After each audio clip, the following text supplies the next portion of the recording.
Bismillahirrahmanirrahim. Assalamualaikum warahmatullahi wabarakatuh.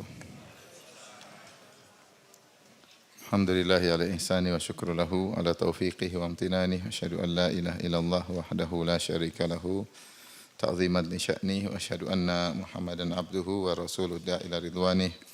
Allahumma salli alaihi wa ala alihi wa ashabihi wa ikhwanih. Hadirin hadirat yang dirahmati Allah Subhanahu wa taala, pada kesempatan kali ini kita akan membahas kajian tematik ya dengan judul keseharian Rasulullah sallallahu alaihi wasallam. Bagaimana sih Rasulullah sallallahu alaihi wasallam mengisi waktu-waktunya dalam kesehariannya? Kita mengenalinya, semoga bisa kita mengikuti ya semaksimal mungkin, seoptimal mungkin apa yang dikerjakan oleh Nabi sallallahu alaihi wasallam sesuai dengan situasi dan kondisi. Taib, Allah telah berfirman, laqad kana lakum fi Rasulillahi uswatun hasanah. Sungguh pada diri Nabi ada uswah, yaitu teladan yang baik. Liman kana yarjullaha wal yaumal akhir wa dzakarallaha katsira. Bagi siapa? Bagi orang yang berharap bertemu dengan Allah dan berharap untuk mendapat ganjaran di akhirat dan banyak mengingat Allah Subhanahu wa taala. Orang yang ingin akhiratlah yang berusaha menjadikan Nabi sebagai uswah. Orang yang ingin bertemu Allah lah yang semangat untuk menjadikan Nabi sebagai uswah. Orang yang banyak mengingat Allah lah yang menjadikan Nabi sebagai uswah. Sejauh mana dia semangat meraih akhirat, semangat untuk bertemu Allah, sadar bahwasanya dunia ini hanyalah sementara, maka tentu dia akan lebih semangat untuk beruswah, meneladani Nabi sallallahu alaihi wasallam dalam kehidupan kesehariannya. Dan ketika Allah berfirman, laqad kana lakum fi Rasulillahi uswatun hasanah, sungguh pada diri Nabi adalah teladan yang baik, maka ini dalil bahwasanya Nabi diteladani dalam segala hal, diteladani dalam segala hal yang sesuai dengan kondisi kita. Kemudian yang kedua menunjukkan bahwasanya Nabi sallallahu alaihi wasallam adalah contoh yang terbaik. Tidak ada contoh lebih baik daripada Rasulullah sallallahu alaihi wasallam. Maka semua yang beliau ucapkan, yang beliau kerjakan, yang beliau aplikasikan dalam kehidupan, maka semua itu adalah yang terbaik. Bagaimana tidak, Aisyah radhiyallahu anha ketika ditanya tentang akhlak Nabi, maka dia berkata, kana khuluquhul Quran. Akhlak Nabi adalah Al-Quran. Tapi kita mulai kegiatan Nabi sallallahu alaihi wasallam terutama di rumahnya ketika di pagi hari ya. Nabi sallallahu alaihi wasallam tentunya ya, ketika kita mulai dari salat subuh, Rasulullah sallallahu salat subuh bersama para sahabat di masjid menjadi imam. Setelah itu beliau duduk di tempat salatnya berzikir kepada Allah sampai terbit matahari, dan ini kebiasaan Nabi sallallahu alaihi wasallam. Kemudian disebutkan dalam sebagian riwayat para sahabat juga duduk di masjid dan sebagian mereka terkadang ngobrol, kemudian bercerita tentang perkara jahiliyah, yaitu para sahabat terkadang nostalgia cerita masa lalu mereka yang buruk-buruk, yang lucu-lucu ya, sehingga mereka tertawa, yaitu menceritakan masa lalu sebagai bentuk syukur, Seperti ketika An-Najasyi bertanya kepada Ja'far bin Abi Thalib, apa sih yang dibawa oleh Muhammad? Maka Ja'far bin Abi Thalib berkata, ya ayyuhal malik, kunna fil jahiliyah. Kami, wahai sang raja, kami dahulu di zaman jahiliyah, dalam kondisi jahiliyah. Ya. Kunna fil jahiliyah, na'budul asnam, kami menyembah berhala. Wa na'kulul jitha, kami makan bangkai. Wa nusi'ul jiwar, kami berbuat buruk kepada tetangga. Wa ya'kulu minnal qawiyyud dha'if, yang kuat memakan yang lemah. Ya. Disebutkan, wa na'til fawahish, kami melakukan perbuatan-perbuatan keji. Kami terus demikian sampai datang seorang nabi yang kami tahu nasabnya, kami tahu akhlaknya, kemudian mengajarkan kami untuk jujur, menyambung silaturahmi dan akhlak-akhlak mulia. Jadi tidak mengapa terkadang kita nostalgia masa lalu supaya semakin bersyukur kepada Allah Subhanahu wa taala. Tentunya tidak semuanya boleh diceritakan, ada hal-hal yang terkait dengan harga diri yang mungkin tidak perlu diceritakan. Mungkin seorang pernah apa tidak usah dicerita. Tapi sebagian terkadang boleh diceritakan sebagai bentuk rasa syukur. Dan ini dilakukan oleh para sahabat di masjid. Terkadang mereka ngobrol, ya, terkadang mereka tertawa. Dan Rasulullah lewat, fatabassam, Rasulullah SAW tersenyum. Jadi Rasulullah SAW kebiasaannya adalah sholat subuh, zikir sampai terbit matahari. Tidak disebutkan Rasulullah SAW setelah itu sholat 2 rakaat, tidak disebutkan ya. Tetapi kebiasaan Nabi SAW adalah sholat subuh di masjid, berzikir sampai terbit matahari. Nah, apakah setelah itu Rasulullah SAW sholat 2 rakaat dulu baru pulang ke rumah, atau kalau langsung pulang ke rumah kemudian sholat duha di rumah? Zahirnya Rasulullah SAW tidak disebutkan beliau mengakhiri duduk beliau dengan sholat 2 rakaat. Ya, maka ini tidak, seandainya Rasulullah SAW melakukannya maka akan diriwayatkan. Para sahabatnya meriwayatkan Rasulullah SAW duduk sampai terbit matahari kemudian beliau pulang. Oleh karenanya kita tahu ada khilaf di kalangan para ulama tentang keutamaan salat syuruk. Salat syuruk adalah salat awal duha, yaitu salat duha yang dikerjakan dengan situasi khusus atau kondisi khusus, yaitu seorang pergi ke masjid, kemudian salat berjamaah, kemudian duduk di tempatnya berzikir kepada Allah sampai waktu tiba waktu salat duha, kemudian dia salat 2 rakaat, maka pahalanya seperti haji atau umrah. Nah, masalah pahalanya haji atau umrah maka khilaf di kalangan para ulama. Ada yang mengatakan hadisnya hasan, ada yang mengatakan hadisnya dhaif. Tetapi perbuatan seorang pergi ke masjid, salat subuh, berzikir sampai terbit matahari, kemudian dia ingin salat duha, itu boleh. Itu boleh. Tidak ada khilaf bahwa itu pekerjaan yang kegiatan yang disyariatkan. Dia pergi ke masjid, salat subuh, kemudian dia berzikir sampai waktu duha, awal waktu duha, sebelum dia pulang dia salat duha, maka ini perkara yang disyariatkan. Hanya yang jadi khilaf tentang apa? Tentang pahalanya. Dan boleh dia salat duha di masjid, sebagian orang menamakan salat syuruk, atau dia salat di rumah, salat di rumah. Zahir dari yang diriwayatkan dari Nabi SAW tidak disebutkan beliau setelah terbit matahari kemudian beliau salat duha di masjid. Jadi kemungkinan beliau salat duha di rumah. Oleh karena diriwayatkan Aisyah radhiyallahu taala anha berkata, "Kana Rasulullah SAW yusalli duha arba'an wa yazidu ma syaa Allah." Adalah Rasulullah SAW salat duha 4 rakaat. Kemudian beliau tambah, mau 2, tambah lagi jadi 6, mau tambah 2 lagi jadi 8, mau tambah 2, terserah yang Allah tetapkan baginya. Ini zahirnya Rasulullah SAW salat duhanya di mana? Di rumah ya. Zahirnya Rasulullah SAW salat duhanya di rumah. Intinya di antara sunnah Nabi adalah salat duha. Dan Rasulullah SAW berkata, "Salatul awwabin hina tarmudul fisal." Bahwasanya salat duha itu disebut dengan salat awwabin. Awwabin itu orang yang senantiasa kembali kepada Allah. Orang yang salat duha berarti dia senantiasa kembali kepada Allah. Dan sewaktu yang terbaik adalah hina tarmudul fisal, yaitu ketika anak onta kepanasan. Anak onta ketika dia meletakkan kakinya di tanah, kemudian sekitar jam 10, setengah 11, jam 11, matahari semakin menyengat. Sehingga dia akhirnya enggak kuat, dia angkat kakinya. Di saat matahari menyengat itulah saat yang terbaik untuk salat duha. Yang kita tahu salat duha dimulai dari 1/4 jam setelah sunrise, waktu salat duha. Kalau sunrise misalnya jam 6:15, maka waktu salat duha awalnya 6:30. Jadi waktu salat duha adalah 1/4 jam setelah sunrise, bukan setelah terbit fajar, tapi setelah terbit matahari. Dan berakhir sekitar 10 menit sebelum adzan zuhur. Sekitar 7 menit atau 10 menit sebelum adzan zuhur. Dan waktu yang terbaik adalah hina tarmidul fisal, ketika anak-anak onta kepanasan, ini sekitar jam setengah 11. Sekitar jam setengah 11, pendapat Syekh bin Baz rahimahullahu taala, ketika matahari mulai menyengat. Dan boleh salat 2 rakaat, boleh salat 4 rakaat, dan boleh tambah. Ini sunnah. Kalau seorang bisa kerjakan setiap hari, maka itu yang terbaik, dan Allah akan akfika akhiran nahar. Kata Allah dalam hadis qudsi, "Wahai anak Adam, salatlah 4 rakaat di awal hari, maka aku akan mencukupkan engkau sampai akhir hari." Itu siapa yang salat 4 rakaat waktu duha, Allah akan memudahkan urusannya sampai akhir hari. Dan boleh dicicil, boleh langsung, terserah. Taib. Kemudian adapun di rumah, apa kegiatan Nabi sallallahu alaihi wasallam? Karena yakunu fi mihnati ahlihi. Rasulullah SAW bantu istrinya ya.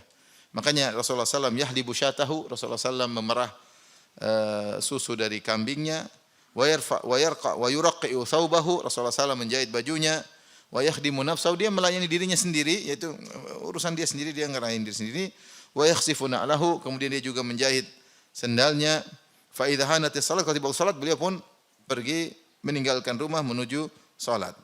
Kita bacakan ya. Su'ilat Aisyah radhiyallahu taala anha, Aisyah ditanya, "Maka Rasulullah sallallahu ya'malu fi baitihi?" Jadi para sahabat hanya melihat kegiatan Nabi ketika di luar rumah. ketika di masjid, ketika bersafar. Tapi kalau dalam rumah mereka enggak tahu. Sehingga mereka tanya kepada Nabi sallallahu alaihi wasallam, apa sih yang dikerjakan Nabi sallallahu alaihi wasallam ketika di rumahnya? Faqalat, maka Aisyah berkata, kana basyaran minal basyari yafli thawbahu wa yahlubu syatahu wa yakhdimu nafsahu.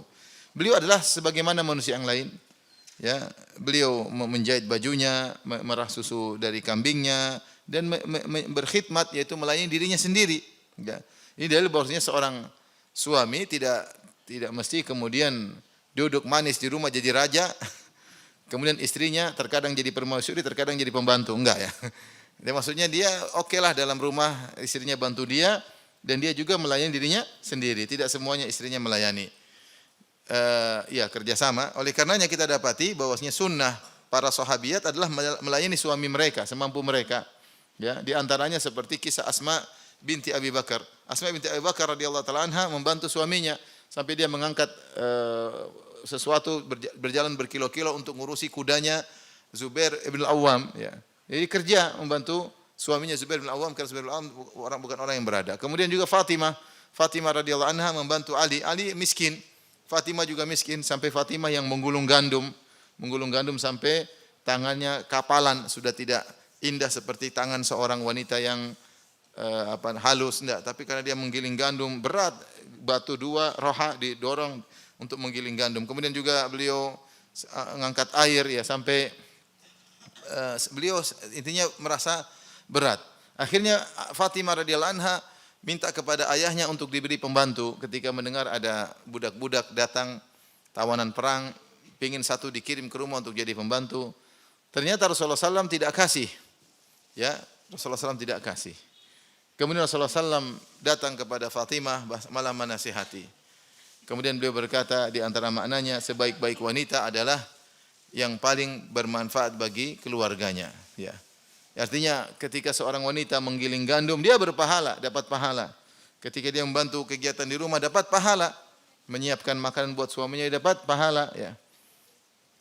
Dalam riwayat kata Nabi SAW, bagaimana saya mau kasih pembantu kepada Fatimah sementara banyak ashabu suffah, sahabat-sahabat yang tinggal di masjid, di belakang masjid, mereka kelaparan. Mending budaknya saya jual, uangnya saya belikan makanan untuk para ashabu suffah.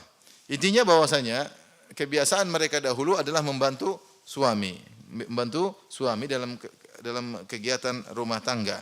Tetapi bukan berarti kemudian sang suami duduk seperti raja, nggak ngapa-ngapain ya. Tinggal julurkan kaki, kos kaki dibuka, pasangin kos kaki. Mulut tinggal dibuka, disikatan gigi oleh istrinya, enggak.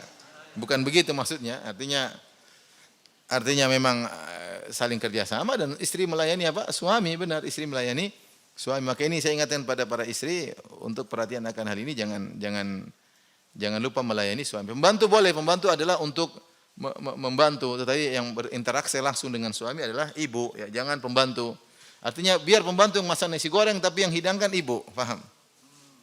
Yang bikin kopi pembantu, tapi yang sidangkan ke suami siapa? Istri. Ya.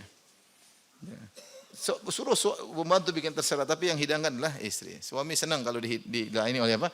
Istri. Tapi kalau semuanya pembantu soleha, bukan istri soleha. Pembantu soleha.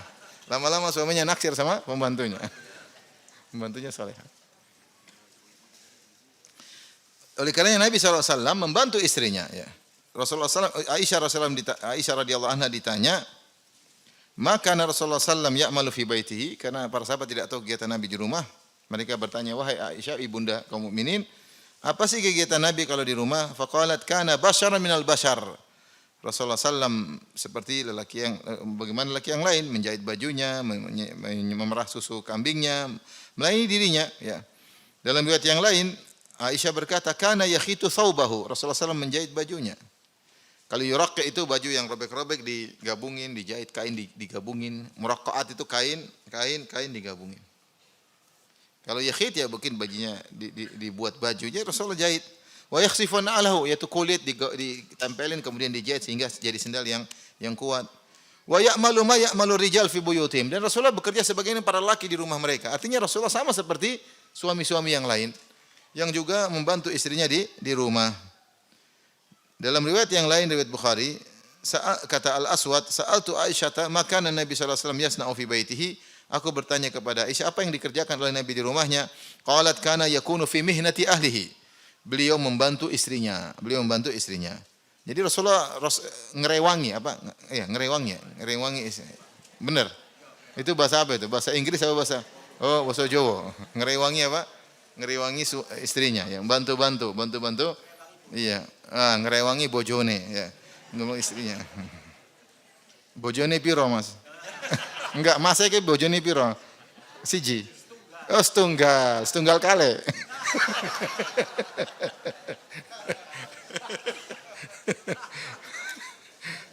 Jadi ngerewangi bojone.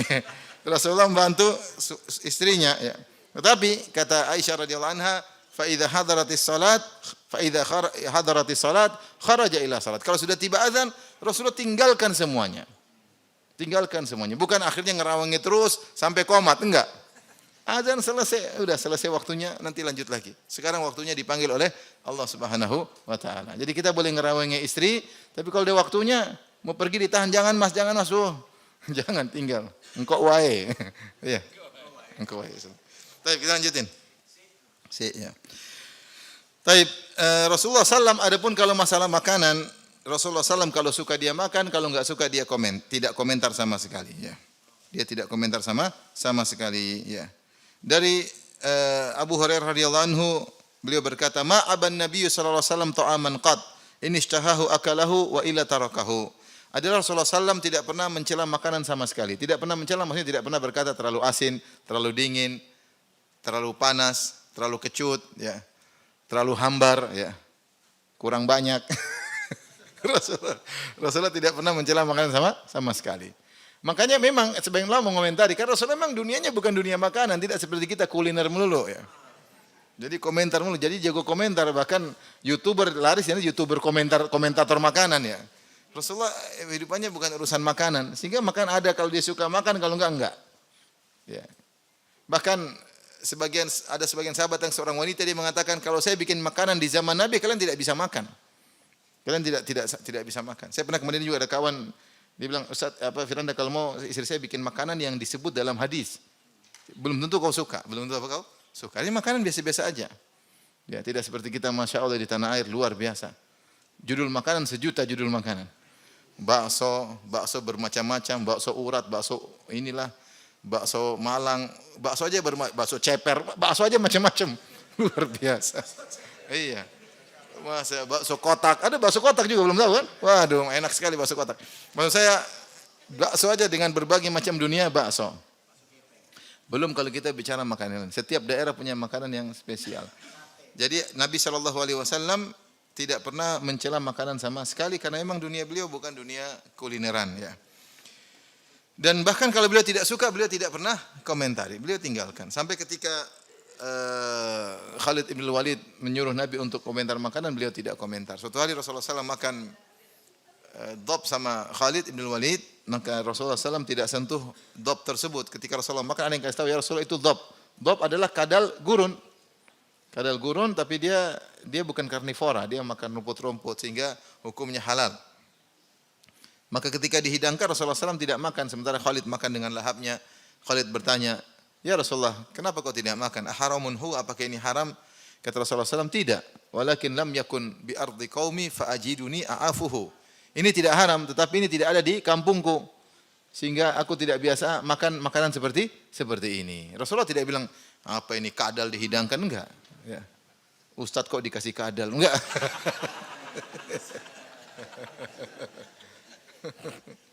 Kalau Ustadz zaman now begitu. Ustadz ada kambing kok kasih kadal, ya. Rasulullah tidak makan, tidak komentar. Diminta komentar, tidak komentar. Kalau kita Masya Allah semua komentar tidak selamat, tidak ada makanan selamat dari komentar kita. Bahkan makanan gratis pun kita komentari. Kurang enak tapi habis, Masya Allah. Baik. Demikian juga ternyata Rasulullah SAW di rumahnya sering tidak ada makanan. Bahkan Rasulullah tidak sarapan pagi. Dalam hadis Rasulullah SAW bertanya kepada Aisyah, "Aindaki ta'am atau aindakum ta'am? Ada makanan enggak?"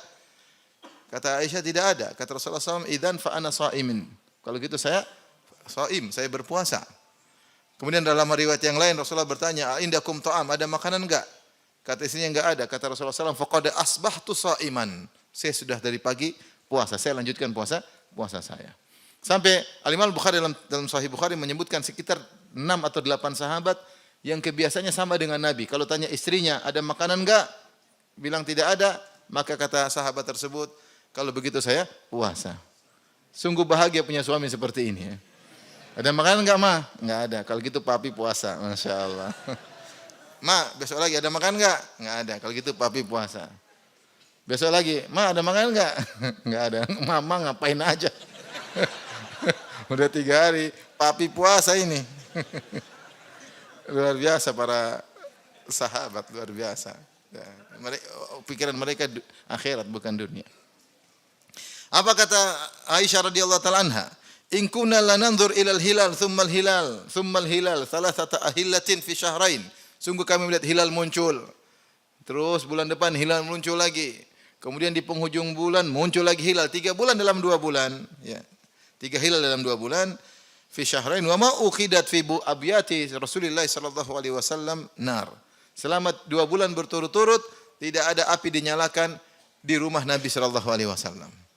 Ya, tidak ada api. Kalau tidak ada yang dinyalakan berarti tidak ada kopi panas, tidak ada teh panas, tidak ada pisang goreng. Gak ada nasi goreng, gak ada yang digoreng, gak ada yang direbus. Api gak ada yang nyala. Gas hilang gak ada masalah. Gak ada masalah, gak ada gas. Gak perlu, gak ada yang dinyalain. 2 bulan berturut-turut. Sampai yang Urwah bin Zubair, ponakannya Aisyah bertanya, Ya khalah, makana yu'ishukum. Apa yang kalian makan kalau gitu 2 bulan? Kata Aisyah, al-aswadan, at-tamr wal ma', korma dan air. Korma dan air 2 bulan. Illa annahu qad kana Rasulullah sallam jiran minal ansar kanat lahu mana'ih.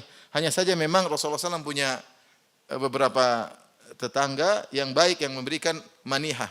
Manihah itu atau mana'ih itu adalah dipinjamkan onta atau atau kambing, diperah susunya nanti dikembalikan ontanya, dipinjemin. Ini dulu di antara satu bentuk kebaikan. Jadi bukan minjemin motor, minjemin apa? Onta atau kambing supaya diperah apa? Susunya. Kalau sudah kembaliin. Rasulullah di antara sela-sela makan korma dan air putih, terkadang beliau minum apa? Susu. Subhanallah. Siapa di antara kita kuat makan sebulan penuh, 2 bulan korma dan air terus? Luar biasa. Ini istri-istri Nabi, wanita terbaik di alam semesta. Wanita terbaik di alam semesta. Suaminya lelaki terbaik di alam semesta. Ini dalil bahwasanya dunia bukanlah parameter pemuliaan atau penghinaan Allah kepada seseorang. Bisa jadi orang mulia tapi dia sangat kaya, bisa jadi seorang mulia sangat miskin. Sangat miskin. Nabi SAW lihat seperti ini hidupnya. Ya, seperti hidupnya. Ibu-ibu makanya bersyukur ibu-ibu. Ya. Ibu-ibu Masya Allah. Ya. Tiap hari makan nasi. Bersyukur. Kemudian makan gorengan tiap hari. Bersyukur. Ada yang digoreng. Teh panas ya. Indomie lengkap. ATM juga yang pegang istri. Masya Allah. Apalagi yang kurang. Makanya banyak bersyukur sama suami. Banyak bersyukur. Jangan suka ngeluh. Dikit-dikit ngeluh, tidak tahu bersyukur. Ya, suami udah kerja banting tulang, sudah dibanting orang, masih mau banting lagi suaminya. Kasihan. Kasihan benar. Makanya dalam satu hadis dikhilafkan tentang lafalnya, Rasulullah berdoa, "A'udzubika min zaujatin tushayyibuni qabla al-masyib." Ya Allah, aku berlindung kepada Engkau dari istri yang buat aku tua sebelum waktunya. Subhanallah. Hafal Bapak doanya. Coba doanya gimana? Doanya gimana? Aku berlindung kepada Engkau ya Allah dari istri yang menuakan aku sebelum waktunya. Wah, tapi terlambat hafalnya, sudah terlambat. Sudah tua. Sudah terlambat, sudah tua. A'udzubika min zaujatin tushayyibuni qabla al-masyib. Udah enggak usah dihafal, udah terlambat. Hafal masih muda seperti saya. Kalau udah tua, udah terlanjur qadarullah. Jadi istri banyak bersyukur kepada Allah Subhanahu wa taala ya. Bersyukur ya. Alhamdulillah kita masih makan sehari 3 kali. Makan pun variatif. Pagi nasi uduk, siang nasi padang. Masya Allah. Ya, malam nasi Madura bebek, Masya Allah. Lihat luar biasa. Pagi air putih, siang teh dingin, teh panas, teh dingin, es teh. Malam kopi, luar biasa. Semiskin-miskinnya kita masih bisa makan Enak. Dulu Nabi 2 bulan korma dan air tawar. Orang terbaik di alam semesta, wanita terbaik di alam semesta. Sabar. Makanya ketika ada gejolak, Rasulullah disuruh Allah untuk beri pilihan kepada dalam surat Al-Ahzab. Disebut dengan ayatul takhyir, suruh milih istri-istrinya. Ya ayuhan nabi, qul li azwajika in kuntunna turidul hayatad dunya wa zinataha fata'alaina umatti'kunna wa usarrihkunna sarahan jamila. Wahai nabi, katakanlah kepada istri-istrimu, kalau kalian memang ingin dunia dan perhiasannya, kemarilah aku ceraikan. Enggak bisa kalian hidup sama saya. Saya seorang nabi, tidak bisa hidup mewah-mewah. Wa umatti'kunna wa usarrihkunna sarahan jamila. Saya kasih pemberian, tapi kita cerai. Wa in kuntunna turidnallaha wa rasulahu wad daral akhirah fa inna Allah adda lil muhsinati minkunna ajran azima. Tapi kalau kalian ingin Allah dan Rasulnya dan hari akhirat, maka Allah siapkan ganjaran di mana? Di akhirat. Di akhirat. Rasul tidak iming-iming dunia. Ya nisa'an nabi, may ya'ti minkunna bifahishatin mubayyinatin yudha'af lahal adzabu dhifain wa kana dzalika 'ala Allah yasira. Wa istri nabi, siapa di antara kalian melakukan perbuatan keji, maka akan diberi azab 2 kali lipat. Itu mudah bagi Allah Subhanahu wa taala. Wa may yaqnut minkunna lillahi wa rasulihi wa ta'mal salihan nu'tiha ajraha marratain wa atadna laha rizqan karima.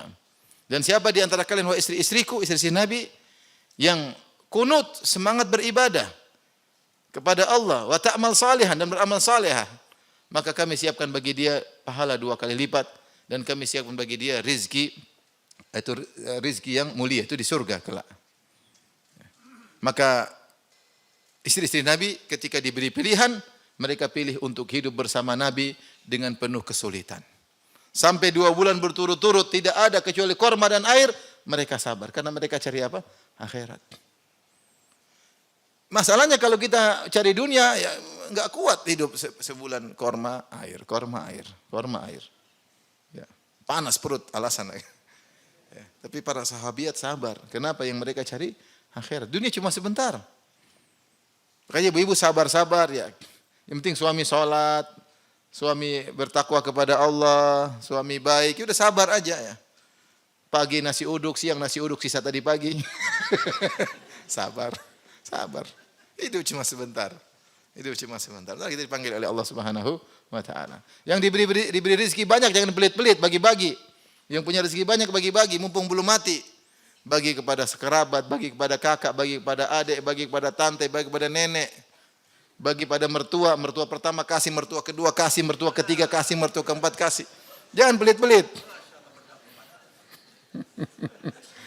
Keren kan? Keren kalau punya duit. Kalau enggak punya ya sabar. Sabar. Sabar. Hidup cuma sebentar. Baik. Kita lanjutkan ya.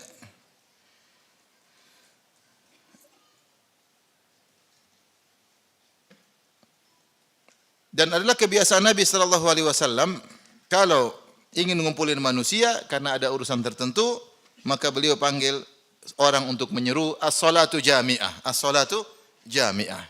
Dahulu ini lafal untuk ngumpulin orang ya.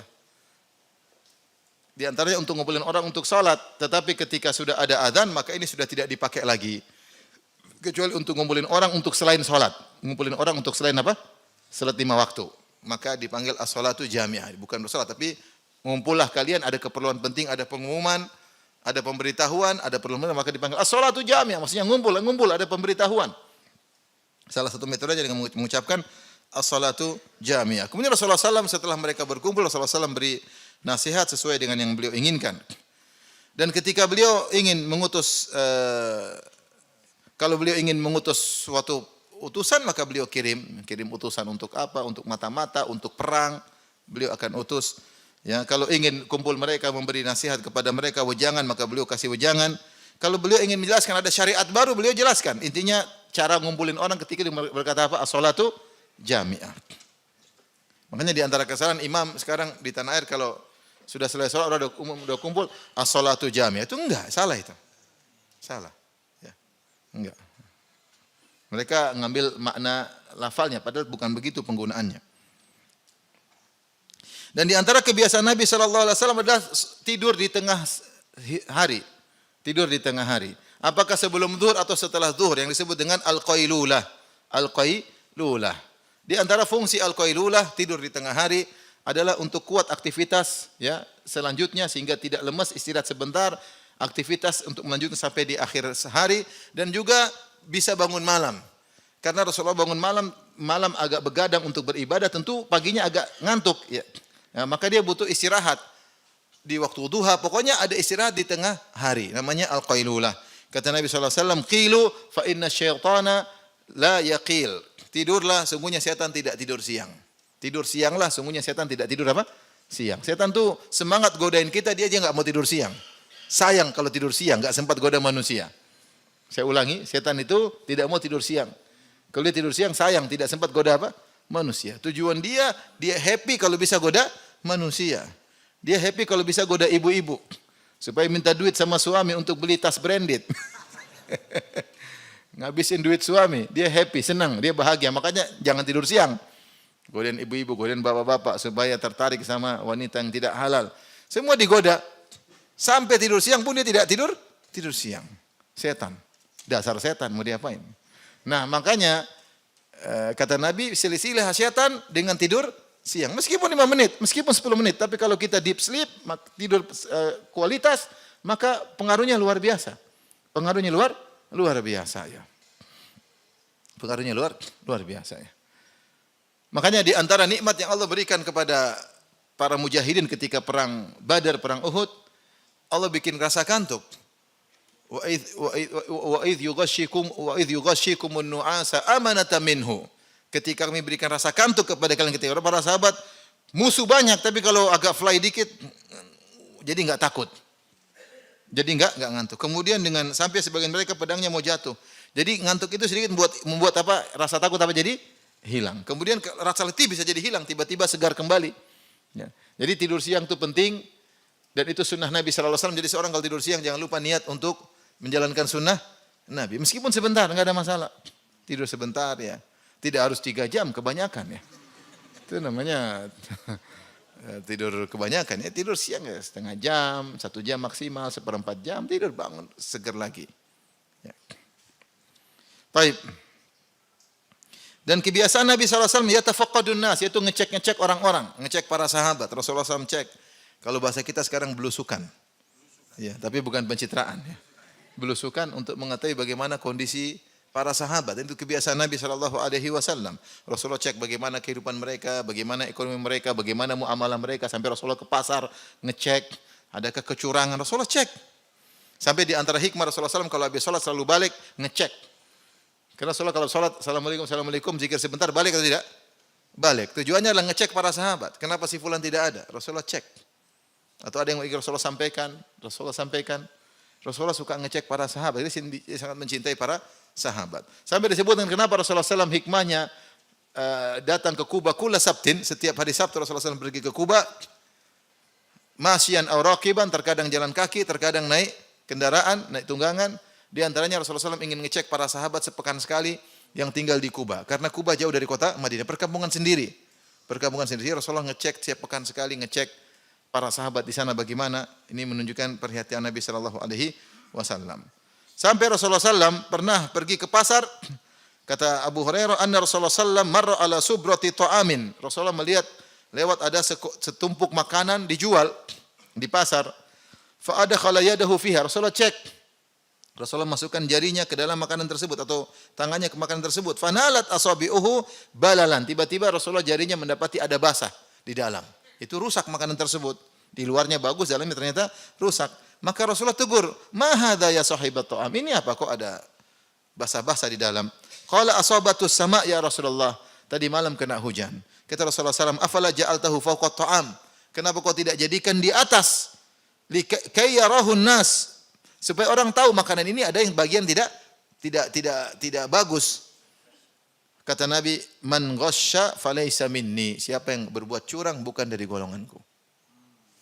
Maksud saya yang jadi perhatian kita, Rasulullah SAW belusukan dan Rasulullah cek. Rasulullah SAW cek ya. Tujuannya untuk melakukan perbaikan, memberi peringatan, menasehati. Ya. Kemudian juga Rasulullah juga selain itu melihat adakah orang susah yang lagi memerlukan kebutuhan. Makanya disebutkan juga di antara kenapa sunnahnya Rasulullah SAW kalau pergi sholat id satu jalan, pulang lewat jalan yang di antaranya untuk ngecek, yatafaqqat. Rasulullah datang jalan lewat jalan lain, pulang lewat jalan lain. Supaya ngecek apakah ada yang susah, adakah yang butuhkan zakat, ada. Rasulullah ingin cek. Jadi jalan lewat jalan beda, pergi jalan pulang berbeda. Dalam hadis kata Rasul dari Jabir, qala Rasulullah sallallahu alaihi wasallam, "Intaliqu bina ila al-basir alladhi fi Bani Waqif na'uduhu." Wa kana rajulan a'ma. Marilah kita pergi kepada si Basir, itu orang ada yang buta, rajulan a'ma, seorang buta. Kita tengok dia. Dia ada di Bani Waqif. Rasulullah ajak untuk tengok, jenguk orang yang buta. Menunjukkan Rasulullah perhatian kepadanya. Disebutkan ada pembantunya, kana gulamun Yahudiyun yakhdimun Nabi sallallahu alaihi wasallam. Ada seorang anak muda remaja, pemuda Yahudi pernah jadi pembantu Nabi sallallahu alaihi wasallam. Terus dia berhenti kemudian dia sakit. Maka Rasulullah SAW pun menyempatkan waktu untuk mengunjungi pembantu Yahudi ini. Bayangkan Rasulullah SAW adalah seorang kepala negara Muslim, pernah punya pembantu Yahudi non Muslim. Rasulullah sisihkan waktu untuk jenguk orang ini. Rasulullah wafi, tidak lupa dengan kebaikan orang lain. Bahkan pembantu pun dia tidak lupa. Maka Rasulullah SAW tanya, datang ke dia ternyata sakit. Kesempatan Rasulullah dakwahi dia. Kata Rasulullah SAW, aslim, masuklah engkau Islam. Orang ini enggak enak, ada bapaknya Yahudi, pemuda Yahudi enggak enak, lihat bapaknya. Gimana nih tawaran Rasulullah? Kata bapaknya, ati Abul Qasim, taatlah kepada ajakan Abul Qasim. Maksudnya Rasulullah SAW, maka dia pun masuk Islam. Rasulullah SAW pernah datang ke masjid, ngecek, loh, mana perempuan yang tukang sapu masjid? Mana perempuan yang suka sapu masjid? Kata mereka sudah meninggal. Allah adzantumuni, kenapa kalian tidak kasih tahu ke saya kalau dia sudah meninggal? Kata mereka, kayaknya perkara terlalu sepele. Rasulullah enggak perlu tahu lah, ini cuma tukang sapu di masjid. Rasulullah tegur, kenapa kalian tidak kasih tahu bahwa dia meninggal? Tunjukkan aku di mana kuburnya. Subhanallah, Rasulullah datang ke kuburnya, Rasulullah SAW salat janazah, mendoakan wanita ini. Subhanallah, Rasulullah SAW perhatian sampai tukang sapu masjid, Rasulullah SAW perhatian.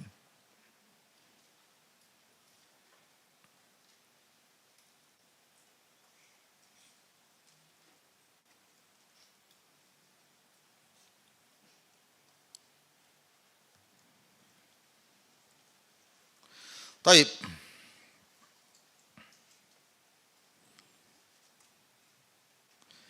Di antara sunnah Nabi SAW, kata Abdullah bin Abi Aufa, karena Rasulullah SAW yukthiru dzikr. Rasulullah SAW suka berzikir. Lisannya suka berzikir. Astaghfirullah, astaghfirullah, la ilaha illallah, subhanallah, bihamdi, subhanallah azim. Dan seterusnya, Rasulullah suka berzikir. Wa yuqillul lagwa, dan beliau tidak melakukan perbuatan yang sia-sia.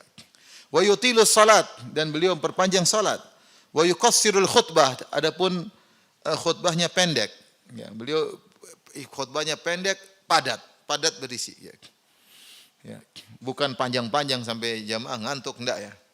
Tapi pendek berisi. Khutbah Nabi SAW, salatnya yang panjang. Wala ya'naf an yamshiya ma'al armalah, dan beliau tidak merasa berat untuk berjalan bersama janda. Ada janda punya keperluan, Rasulullah SAW temani. Wal miskin, dan orang miskin perlu sama Nabi Rasulullah temani. Fayaqdhi lahul hajah, Rasulullah SAW penuhi hajat mereka. Datang seorang wanita, fi akliha syai', ada seorang datang wanita akalnya terganggu. Dia ngobrol sama Nabi, Nabi biarin dia ngobrol sama Nabi. Padahal akalnya terganggu, Nabi tetap melayan. Iya, kenapa? Iya, kenapa? Subhanallah, akalnya terganggu. Rasulullah ngobrol sama dia. Ada seorang jariyah, budak wanita ngambil akhadha bi Nabi biyadi Nabi sallallahu ambil tangan Nabi, Nabi biarin wanita tersebut berjalan. Kata Rasulullah, biarkan kau berjalan kemana yang kau suka, akan aku temani. Rasulullah biarin. Subhanallah. Rasulullah menjenguk rumahnya Anas bin Malik, pembantunya. Bayangkan Rasulullah SAW memuliakan pembantunya. Anas punya jasa kepada Nabi, bantu Nabi. Rasulullah datang ke rumah Anas bin Malik, tengok rumahnya. Ternyata ada adiknya Anas, adik tiri, yaitu adik dari bapak yang berbeda, ibunya sama Ummu Sulaim, namanya Abu Umair. Masih kecil, mungkin ada yang mengatakan umurnya 4 tahun. Dia punya burung peliharaan mati. Maka dia sedih melihat burungnya. Maka Rasulullah SAW datang ngobrol sama dia. Kata Rasulullah SAW, ya Aba Umair, ma fa'alan nughair. Wahai Aba Umair, apa yang sedang terjadi dengan burung peliharaanmu? Subhanallah. Anak kecil tetap Rasulullah sampai apa? Artinya mungkin dia juga enggak nyambung, tapi Rasulullah datang menghibur dia. Maksudnya Rasulullah sempat-sempatin untuk hiburi si anak kecil ini. Masya Allah, Rasulullah sempurna akhlaknya. Ya. Sampai orang-orang miskin Rasulullah perhatikan. Rasulullah mengatakan, "Innama tunsaruna bidu'afaikum." Sungguhnya kalian ditolong oleh Allah dengan orang-orang lemah di antara kalian, bidu'ahim wa ikhlasihim, karena mereka berdoa dan karena keikhlasan mereka. Ya. Orang lemah, makanya seorang berusaha membantu orang lemah, ya. Karena kita akan ditolong oleh Allah Subhanahu wa taala. Saya tahu ada pengusaha sukses, kaya raya, orang dekatnya cerita ini, dia punya punya rumah anak yatim banyak, dan dia perhatian besar dengan anak, dia merasa bahwasanya usahanya bisa lancar gara-gara ngurusin anak yatim. Ya. Saya punya kawan juga kaya raya, punya rumah janda, masya Allah. Saya pernah ke sana, tapi udah tua-tua semua janda. Sana masya Allah. Bukan yang tamu, bukan janda-janda muda, enggak. Janda muda sudah banyak yang nampung. Enggak, ini janda tua. Janda tua, rumah-rumah, masya Allah. Punya ide bikin asrama janda. Saya pernah diminta Ustaz ngisi pengajian, pian para janda ratusan. Cuma saya masih belum siap. Ratusan janda kumpul ngisi pengajian. Saya enggak tahu materinya apa yang mau disampaikan. Berat. Jadi janda kan banyak masalah, banyak ini masalah banyak. Maka perlu ada yang perhatikan. Maka Rasulullah mengatakan as-sa'i 'alal mar'a armala wal aitam kal mujahid fi sabilillah. Yang ngurusi janda, ngurusi anak yatim seperti orang berjihad di jalan Allah Subhanahu wa taala. Sampai para ulama mengatakan, ya Ibnu Battal, Anda ingin berjihad tanpa pedang? Ingin berjihad tanpa pedang? Ingin berjihad tanpa harus berjalan jauh, berkeluar keringat, tanpa mengorbankan jiwa dan raga? Uruslah anak yatim dan urus apa? Janda. Jadi Rasulullah SAW luar biasa, semua diurusin. Taib, di antaranya kalau sudah datang malam hari, Rasulullah SAW ngurusin, kalau ada urusan kaum muslimin, Rasulullah SAW lanjutkan bahkan sampai malam hari. Bahkan Rasulullah SAW terkadang ngobrol di malam hari untuk ngurusin urusan kaum muslimin. Kita tahu di antara sunnah Nabi, wa kana yakrahu al-haditha wa kana yakrahu an-nauma qablahu wal haditha ba'dahu. Adalah Rasulullah SAW tidak suka tidur sebelum Isya, dan beliau tidak suka ngobrol setelah Isya. Kalau tidur sebelum Isya khawatir Isya bablas. Kalau ngobrol setelah Isya khawatir tidak ada ujungnya, karena pada Isya waktu panjang, khawatir subuh bablas, paling tidak salat malam lewat. Orang kalau ngantuk bangun salat malam, tentu dia enggak bisa nikmati salat malam tersebut. Kenapa? Karena ngantuk. Maka dia harus tidur lebih cepat agar bangun segar, kemudian salat malam. Kita manusia butuh istirahat. Maka beliau tidak suka ada obrolan setelah malam, setelah Isya. Kecuali ada obrolan yang bermanfaat. Di antara obrolan sama istri, di antaranya ngobrol sama istri. Sebagaimana perkataan Ibnu Abbas, "Bitu inda khalati Maimunata fatahaddatsa Nabi sallallahu alaihi wasallam ahli sa'atan tsumma raqada." Aku tidur di rumah bibiku Maimunah, aku mendengar Nabi ngobrol sama istrinya beberapa waktu, kemudian Nabi tidur. Jadi di antara sunnah Nabi adalah ngobrol sama istri sebelum tidur. Agar ada kedekatan, ada curhat-curhatan, ya. Kapan lagi istri sudah nunggu suami datang dari tadi, begitu datang saatnya dia curhat, ngobrol. Ini suami datang, "Mas, sibuk, capek. Tidur repot." Kasihan istrinya, dia menanti dari tadi. Ya, suaminya tidak memberi waktu. Anak-anak sudah menanti, dicuekin. Abi, habis sibuk, nanti besok. Kasihan anak-anak, ya. Kita sok sibuk. Padahal akhirnya banyak suami, ya, jarang ngobrol sama istri. Tidak semangat ngobrol sama istri. Tapi kalau sama istri orang semangat, luar biasa. Istri orang semangat.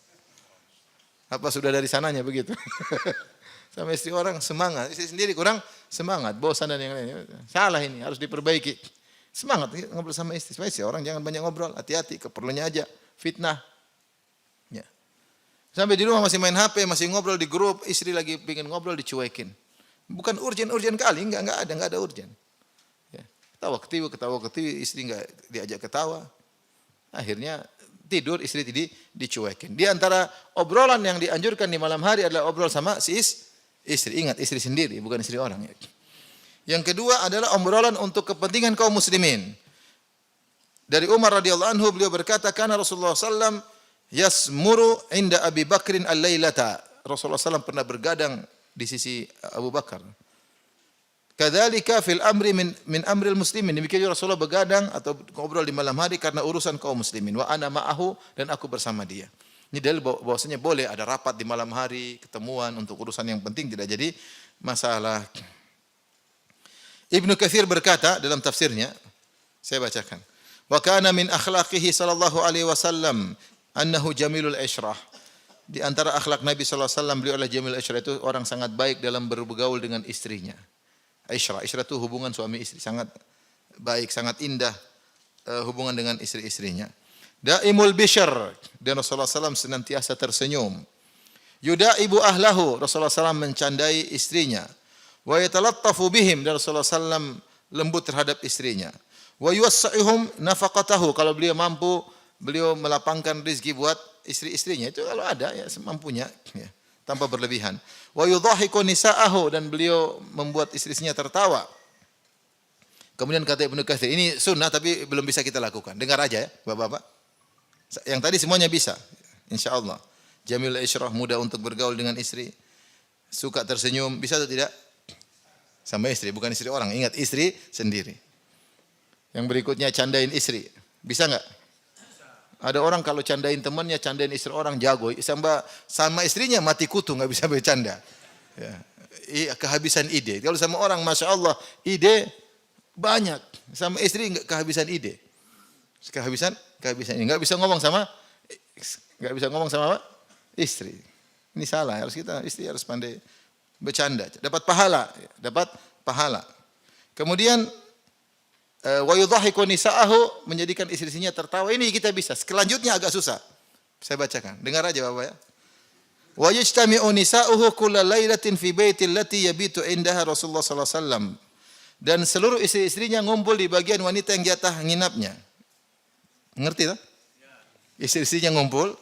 Rasul istrinya berapa? 9. Malam ngumpul ngobrol di istri yang jatah nginap. Makanya saya bilang ini dengar aja, enggak usah dipraktekkan. Karena belum mampu. Kemudian fayakulu ma'ahunnal asya fi ba'dil ahyan, terkadang makan sama istrinya, makan malam bareng-bareng.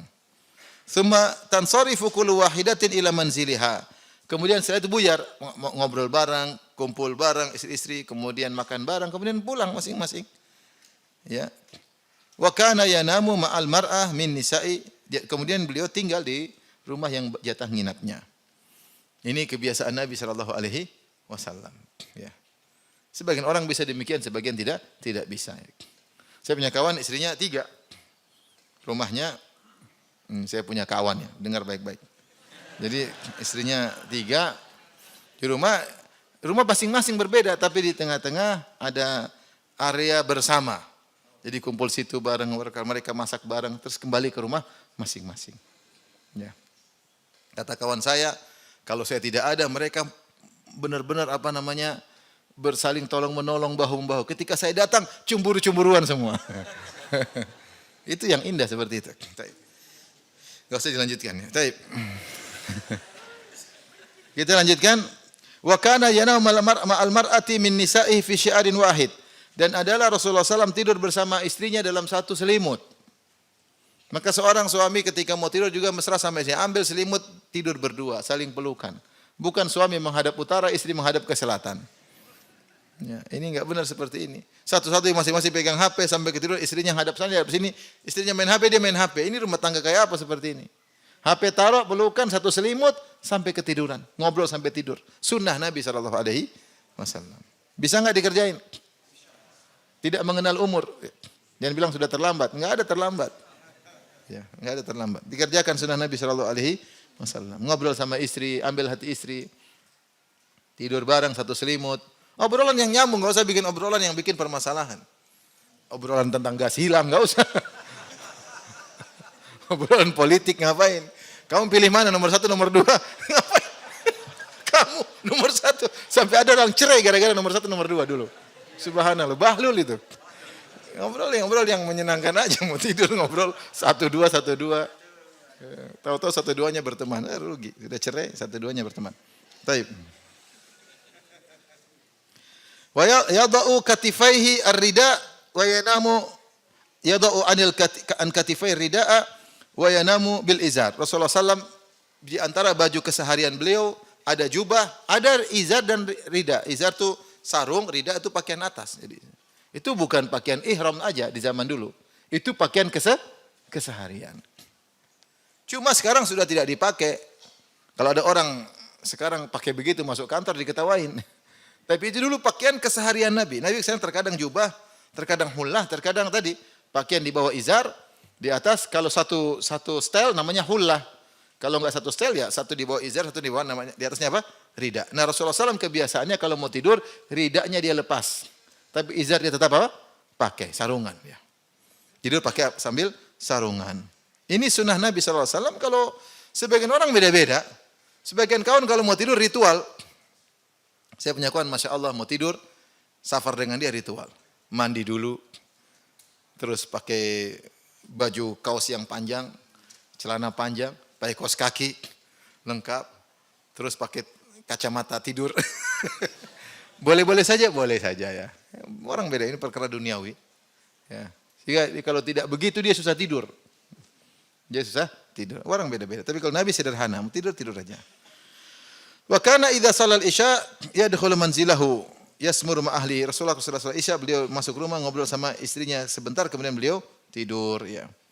Wa yu'anisuhum bidzalik, kata Ibnu Katsir, Rasulullah menenangkan istrinya sallallahu alaihi wasallam. Intaha, demikian perkataan Ibnu Katsir. Adapun salat malam Nabi sallallahu alaihi wasallam. Tsumma kana Rasulullah sallallahu alaihi wasallam yanam min awalil lail. Biasa Rasulullah sallallahu di awal malam beliau tidur. Tsumma yaqumu li salatil lail. Kemudian beliau bangun salat malam. Ini Rasulullah terkadang sepertiga malam terakhir, terkadang di tengah malam, sebelum atau setelah tengah malam. Ya. Fa yusalli ma syaa Allah an yusalli. Beliau salat hatta idza udzina idza adzana Bilalun li salati subhi, shalla rak'atain tsumma kharaja li salat. Kalau sudah Bilal mengumandangkan azan, maka Rasulullah salat 2 rakaat qabliyah subuh, kemudian Rasulullah SAW pergi ke masjid untuk salat. Abu Daud berkata, "Anna Nabi sallallahu alaihi wasallam kana yudha'u lahu wudhu'uhu wa siwakuhu fa idza qama min al-lail takhalla thumma istaka." Adalah Rasulullah SAW disediakan air wudunya, kemudian siwaknya, kalau beliau bangun maka beliau buang hajatnya, baru kemudian Rasulullah SAW bersiwak, kemudian siap salat. Dari Ibnu Abbas radhiyallahu anhuma, beliau berkata, "Aku bitu inda khalati Maimunah." Aku nginap di rumah bibiku Maimunah, istri Nabi sallallahu alaihi wasallam. Fatahaddatsa Rasulullah sallallahu alaihi wasallam ahli sa'at, Rasulullah SAW ngobrol sama istrinya beberapa waktu, tsumma raqada, kemudian Rasulullah tidur. Falamma kana thuluthul lail al-akhir, tatkala tinggal sepertiga malam yang terakhir. Qa'ada. Baik, saya tanya sama antum, sepertiga malam terakhir kapan dimulai? Sekarang adzan subuh berapa? 4.40. Adzan maghrib berapa? 6 berapa? 6.20 lah. Taruhlah 6.30 sampai 4.30, taruhlah. 6.30 sampai 4.30. 6.30 sampai 4.30 berapa jam? Ayo, yang matematikanya benar. Hah? 10? 10 jam. 10 jam kalau kita bagi 3, berarti 3 jam 33 menit, ya enggak? Nah, kita ambil tarik mundur dari 4.30 kurangi 3 jam, berapa itu? 4.30 berarti 3.30, 2.30, 1.30. Tambah lagi 20 menit, 1.30 berarti 1.10, gampangannya. Berarti sepertiga malam terakhir dimulai dari jam 1 lewat 1/4, gampangannya. Atau setengah 2. Setengah 2 malam sudah masuk sepertiga malam yang terakhir. Rasulullah bangun di saat tersebut, kemudian dia sholat malam. Kok ada fanadhara ila sama. Kalau Rasulullah bangun, beliau baca doa bangun tidur, kemudian beliau duduk di tempat tidurnya, kemudian beliau melihat ke langit, ke arah atap. Faqala, kemudian beliau baca, "Inna fi khalqis samawati wal ardi wa ikhtilafil laili wan nahari la ayati li ulil albab." Beliau baca ayat. Ini dalil bahwasanya boleh baca Al-Qur'an meskipun belum wudu. Rasulullah masih dalam kondisi berhadas karena baru tidur. Jadi baca Quran belum wudu enggak ada masalah. Yang jadi khilaf di kalangan ulama pegang Al-Qur'an. Wudu atau tidak. Tapi kalau baca Al-Quran semua sepakat tidak wudu tidak jadi masalah. Jadi masalah kalau junub, baru sebagian ulama melarang. Taib. Summa qama fatawadda'a, kemudian Rasulullah SAW pun bangkit, kemudian beliau berwudu, wastanna, kemudian beliau salat 11 rakaat, salat 11 rakaat. Summa adzana Bilal, kemudian Rasulullah Bilal mengumandangkan azan, fa shalla raka'ataini, kemudian Rasulullah salat 2 rakaat, summa kharaja fa shalla subha, kemudian Rasulullah SAW keluar salat subuh.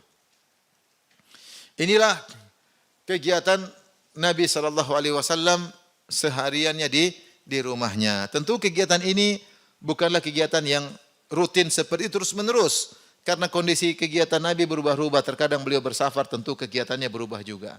Terkadang beliau berjihad, tentu kegiatan bisa berubah. Ya. Namun secara umum kalau keseharian Nabi seperti itu. Dan kita tahu kalau kita perhatikan seluruh waktu Nabi adalah untuk Allah. Maka benarlah kata Allah, "Qul," katakanlah wahai Muhammad, "Inna salati wa nusuki wa mahyaya wa mamati lillahi rabbil alamin." Katakanlah bahwasanya salatku, sembelihanku, hidupku dan matiku hanya untuk Allah Subhanahu wa taala, ya. Maka itulah Rasulullah sallallahu alaihi wasallam, semua yang beliau kerjakan sudah ada dalam Al-Qur'an. Kana khuluquhul Qur'an. Kata Aisyah, adalah akhlak Nabi Al-Qur'an. Kalau antum baca Al-Qur'an, antum baca seluruh ayat, itu semua dikerjakan oleh Nabi sallallahu alaihi wasallam. Tawadhu, tidak sombong, dermawan, memaafkan, menahan amarah, salat malam, ya, semua ya, khusyuk, semua yang dalam Al-Qur'an disebut tentang akhlak yang baik, semuanya dikerjakan oleh Rasulullah sallallahu alaihi wasallam. Sehingga beliau adalah aplikasi Al-Qur'an secara nyata, secara real. Makanya Aisyah berkata, kana khuluquhu Al-Qur'an. Akhlak Nabi sallallahu alaihi wasallam adalah Al-Qur'anul Karim. Demikian ikhwan dan akhwat yang dirahmati Subhanahu wa taala, sedikit sekilas tentang keseharian Nabi sallallahu alaihi wasallam. Semoga kita bisa mencontohi apa yang dilakukan oleh Nabi sallallahu alaihi wasallam. Wallahu taala alam bisawab. Kalau ada yang bertanya, 1-2 pertanyaan saya persilahkan. Kalau tidak ada, alhamdulillah. Ada yang bertanya? Silakan.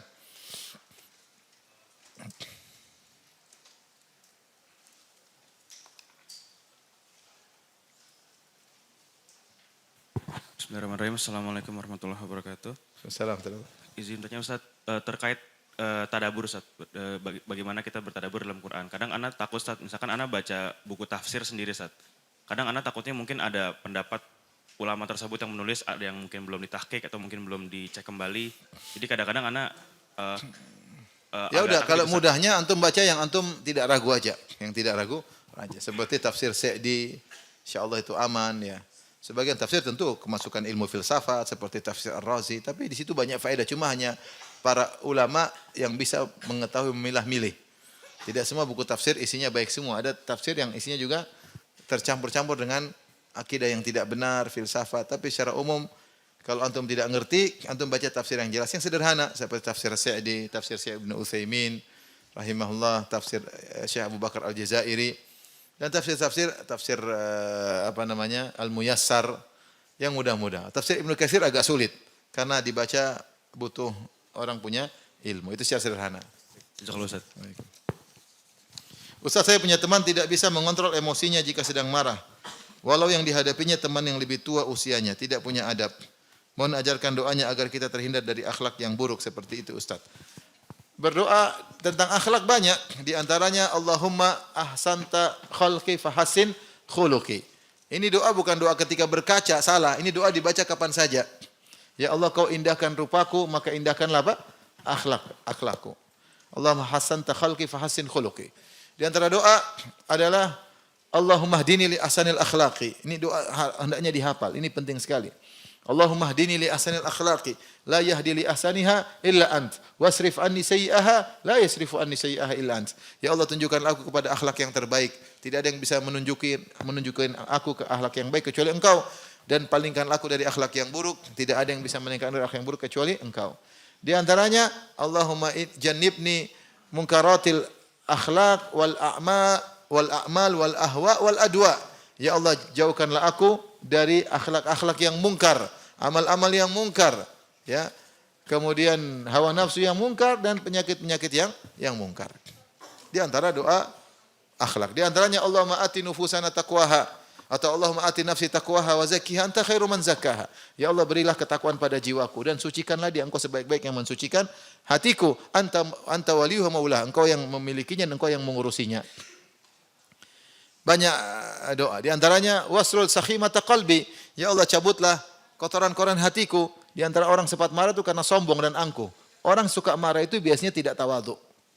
Dia ada arogan. Orang arogan karena dia mentang-mentang di belakangnya. Maka aplikasinya dia suka apa? Suka marah. Tapi kalau dia tawadhu sama istrinya, sama temannya, dia pasti tidak suka marah. Ya, dia pasti tidak suka marah. Orang marah itu biasanya karena mentang-mentang di belakang ada jenderal bintang 7. Makanya dia emosian, atau dia bawa senjata sehingga dia arogan, atau jumlahnya banyak sehingga ngomongnya seenaknya. Kenapa? Tapi kalau dia tawadhu, dia tidak demikian. Dia tidak demikian, ya.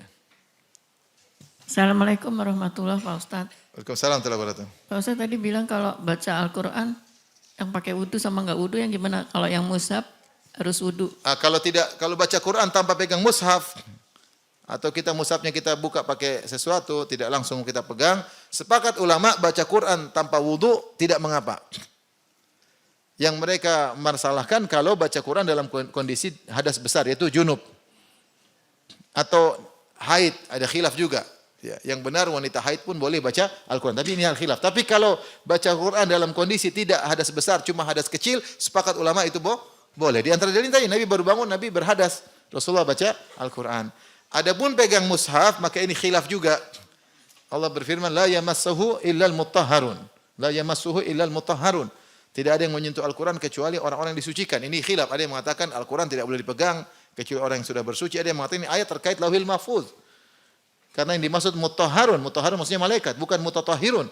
Intinya ada pendapat. Tapi kalau baca Quran tanpa wudu, semua orang tidak jadi masalah. Kalau yang ada terjemahannya gimana, Pak? Oh, kalau terjemahan dilihat. Kalau terjemahannya lebih banyak, maka tidak dianggap mushaf. Jadi kalau ada buku, kalau terjemahannya sama, masih dianggap mushaf. Tapi kalau tafsir, maka itu bukan apa? Mushaf, bukan mushaf. Afwan izin bertanya, memilih istri qadarullah bukan karena agamanya, tapi sekarang istri terlalu banyak mengeluh. Subhanallah, ini terlanjur. Dulu milih istri mungkin karena hartanya. Ada orang gitu, ada dalam kisah seorang sahabat. Dia punya saudara-saudara, satu memilih istri karena kayanya. Dia pikir dia kaya, ternyata dia paling dihina di keluarganya. Karena ternyata lifestyle hidup mereka susah. Apalagi ada mantu miskin, wah jadi bulan-bulanan, dibully terus. Ya. Ada yang milih karena cantik, ya udah, wah suami jelek. Mentang-mentang berani juga ketemu cowok karena dia apa? Cantik. Sementara suaminya apa? Pas-pasan. Seperti disebutkan pernikahan antara Imran bin Hittan dengan salah seorang wanita Khawarij. Kemudian dalam biografi mereka istrinya bilang, suamiku kita berdua akan masuk surga. Kenapa? Karena engkau adalah lelaki yang bersyukur, aku wanita bersabar. Kau bersyukur dapat istri cantik, insya Allah masuk surga. Saya bersabar dapat suami kayak kamu. Insya Allah masuk surga. Ada, gue banget ada yang. Sampai ada seorang wanita, saya memilih wanita karena takwanya. Akhirnya Allah kasih saya kecantikannya, Allah kasih saya akhlaknya, Allah kasih kaya hartanya, yang saya cari adalah ketakwaannya. Jadi jangan cari istri karena cantiknya semata, rugi nanti. Cantik itu sebentar, habis itu kalau dia ngomel melulu, aduh pusing kepala. Mati sebelum waktunya, tua sebelum waktunya. Cari istri cantik itu benar. Salah satu yang kita perhatikan kecantikan. Makanya Rasulullah SAW suruh nadhar. Tidaklah kita disuruh nadhar kecuali untuk melihat apa? Kecantikan supaya kita tertarik, kita bisa tidak zalimi dia. Tapi kalau hanya sekedar cari kecantikan, nanti kita repot. Sekarang istri terlalu banyak mengeluh dan tidak mau jalankan syariat secara kafah. Masih pakai parfum, meninggikan suara terhadap suami, belum bisa sepenuhnya memakai pakaian syar'i. Apa yang harus dilakukan suami selain terus menuntunnya untuk menjalankan syariat? Terkadang justru suaminya yang dia bilang terlalu narsis dalam beragama. Mohon pencerahannya. Sabar ya, sabar. Sabar, banyak doa. Ini akhir zaman. Akhir zaman. Itu istri antum, istri akhir zaman.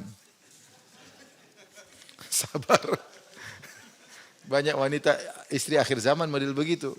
Antum juga suami akhir zaman. Sabar. Sabar. Terus ajak pengajian, nasihati, doain tiap malam. Ya Allah kabulkan urusan Allah Subhanahu wa taala. Itu berdoa enggak ada ruginya. Bolehkah salat tarawih buka mushaf? Hukum asal seorang tarawih baca Quran dengan yang dia hafal itu lebih menjiwai, lebih khusyuk. Tapi seandainya dia tidak hafal, dia ingin baca salat malam panjang-panjang di rumah, ingin baca, boleh, enggak ada masalah. Enggak ada masalah. Sebenarnya dilakukan oleh pernah seorang budak mengimami Aisyah. Maka dia baca dengan apa? Mushaf. Bolehkah saya dan anak perempuan saya saja yang ikut iktikaf sementara suami saya tidak di rumah tetapi sudah ada izin? Boleh, enggak ada masalah. Kalau suami izinkan boleh iktikaf. Penting jaga diri.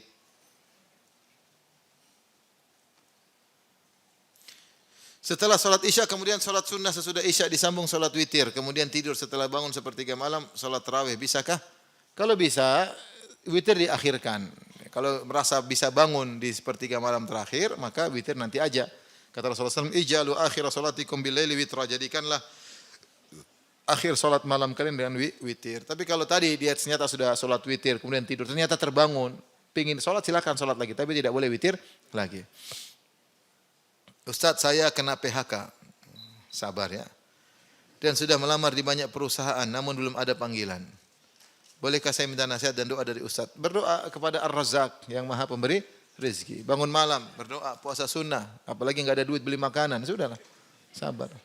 Berdoa, menangis ya, keluhkan kepada Allah. Ya Allah, jagalah wajahku agar tidak mengemis kepada orang lain. Berdoa, nangis, insya Allah dikasih rezeki ya. Ya.